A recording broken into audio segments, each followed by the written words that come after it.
میں کہہ رہا ہوں دیکھو یہ جو لفظ بولنے والے ہیں ان کے ذہن میں بھی یہ بات ہو. میں نے آپ کو 10 سے زائد مثالیں پیش کر دی ہیں.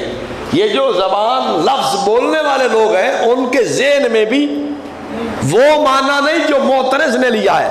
معترض نے جان بوجھ کے اس کے اوپر ایک بات ٹھوک دی ہے, جان بوجھ کے اس کے ذمے ایک اعتراض لگایا ہے, حالانکہ اعتراض بنتا نہیں تھا.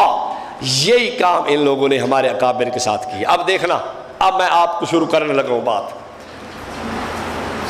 مولوی احمد رضا گیا ہندوستان سے عرب. یہ عرب میں گیا اور وہاں اس عرب کے اندر اس نے جا کے جھوٹ بولا. دنیا خود سوچ لے کہ ساری دنیا یہیں بیٹھ کے جھوٹ بولتی ہے, حتیٰ کہ مرزا قادیانی بھی جھوٹ قادیان میں بیٹھ کے بولتا رہا. مولوی احمد رضا اس سے بھی بڑا دجال ہے کہ اس نے جھوٹ مکہ اور مدینہ میں جا کے بولا ہے جہاں ساری دنیا توبہ کے لیے جاتی ہے. یہ تو دیکھو اس کا بھی باپ نکلا ہے. اب مرزا قادیانی کا بھی باپ نکلا کہ وہ جھوٹ بولتا رہا کہاں, اور اس نے جھوٹ کہاں جا کے بولے جہاں ساری دنیا جھوٹ سے, اس کی وہاں سے ابتدا ہو رہی ہے. اب دیکھو یہ کہاں کا بڑا دجال کتنا بڑا ہوگا. اس نے ہمارے اکابر کی عبارات لی. حضرت نانوتوی کی عبارت تحذیر الناس سے لی, ایک ٹکڑا صفحہ 3 سے لیا, ایک ٹکڑا صفحہ 14 سے لیا, ایک ٹکڑا صفحہ 28 سے لیا. اب ان تینوں کی چٹنی بنائی اس نے, دورے میں ڈال کے اوپر ڈنڈا اس کو رگڑا. کیسے؟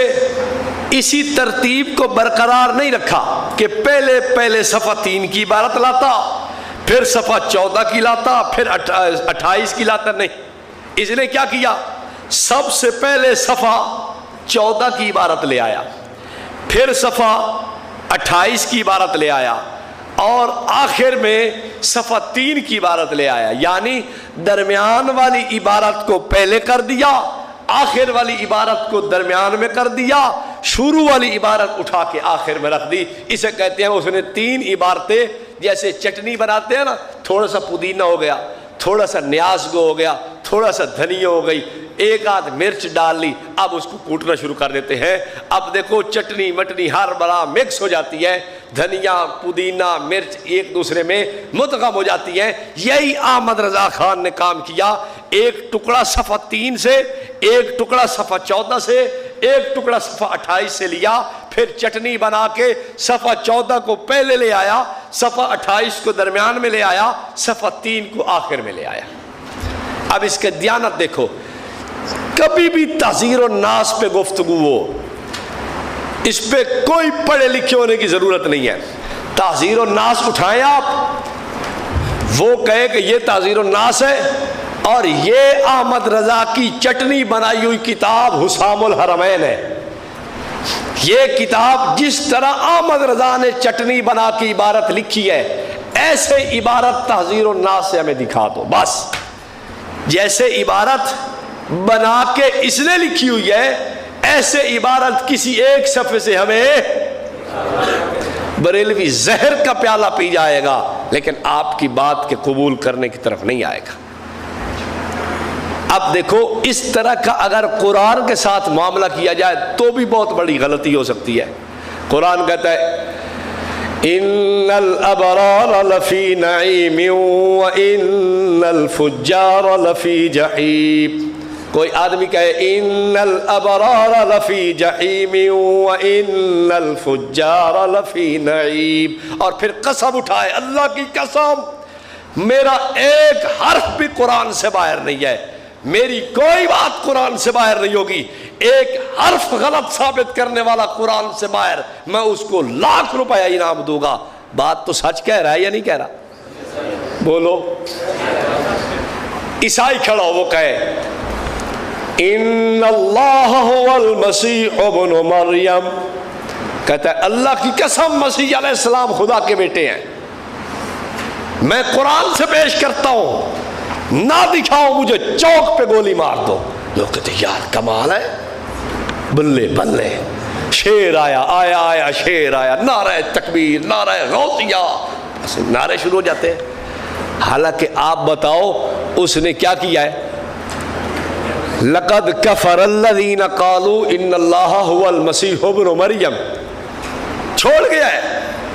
پچھلی عبارت ساتھ ملاتا تو پھر ایک آدمی کھڑا ہو جائے کہ اللہ کی قسم اٹھا کے کہتا ہوں قرآن میں آیا ہے کوئی پیر کہے نماز کے قریب نہیں جانا چاہیے، وہ کہے پیر صاحب کہاں نہیں کہا، قرآن کہتا ہے لا تقربوا الصلاۃ یا ایھا الذین آمنوا لا تقربوا الصلاۃ، نماز نہ پڑھنا ایمان والو۔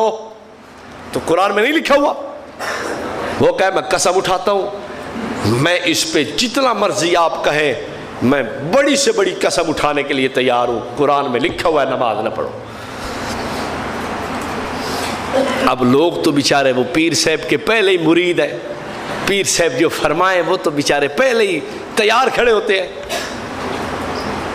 اب مجھے آپ بتائیں قرآن میں لکھا ہوا ہے یا نہیں لکھا ہوا؟ لیکن اگلی عبارت کیا کیا اس نے کہ وَأَنْتُمْ سُكَارَى، حالت نشہ میں نماز نہ پڑھا کرو، اس لیے کہ پھر تمہیں پتہ نہیں ہوگا کہ اپنے آپ کو گالیاں دے رہے ہو یا نماز پڑھ رہے ہو یا خدا کو گالیاں دے رہے ہو۔ سمجھ آئی کہ نہیں آئی؟ تو قرآن کے ساتھ بھی اگر کوئی یہی معاملہ کرے تو بہت بڑا جرم بنتا ہے۔ اگر کوئی کہے عبارت ادھر کی کاٹ کے ادھر اور ادھر کی کاٹ کے ادھر لگائے، ان الابرار لفی جحیم، نیک لوگ جہنم میں، وان الفجار لفی نعیم، جتنے چرسی بھنگی سارے جنت وچ ویسن، جتنے نماز پڑھ رہے سارے جہنم وچ ویسن، تے جتنے چرسی بھنگی شرابی جواری وہ سارے جنت، سب تو پہلے اپنے کھلے ہو سے۔ تو یہ بات ٹھیک ہے؟ کیا اس نے قرآن نہیں پڑھا؟ کیوں جی پڑھا ہے، لیکن قرآن کے ساتھ جو حشر اس نے کیا ہے یہی حشر مولوی احمد رضا نے حضرت ننوتوی کے ساتھ کیا ہے۔ اس بات کو اگر آپ نے پکڑ لیا، دنیا کا کوئی بریلوی بڑے سے بڑا آپ کے ہاتھ سے بچ نہیں سکتا۔